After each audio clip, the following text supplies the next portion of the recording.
Sabi niya dito, he's just blaming people for their poverty. Yan yung bottom line ng pananalita niya. Wow! So, spokesperson na pala kita ngayon. Ganun talaga yung mga pseudo-intellectual sa DDS. Ganito kasi yan. We live in a world that has consequences that are governed by cause and effect. Diba? And doon sa cause and effect na yon, titignan mo ano yung pwede mong magawa.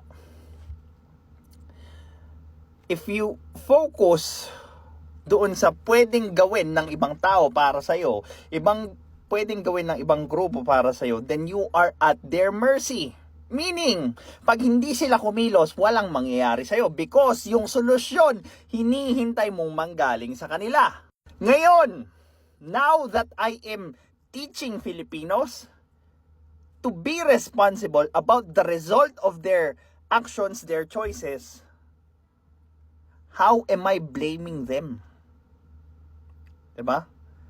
I am merely offering them a wider array of choices na kung saan pwede nilang gamitin, gawin, bukod sa pagiging political nila.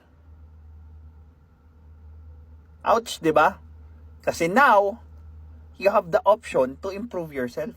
Hindi na lang yung manisi ng ibang tao, but to actually be responsible for the result of your actions.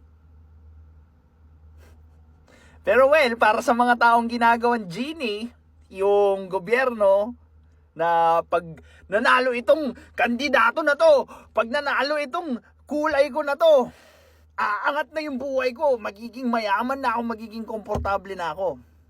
Do you think that would happen? Good luck. This is Pinoy Extreme.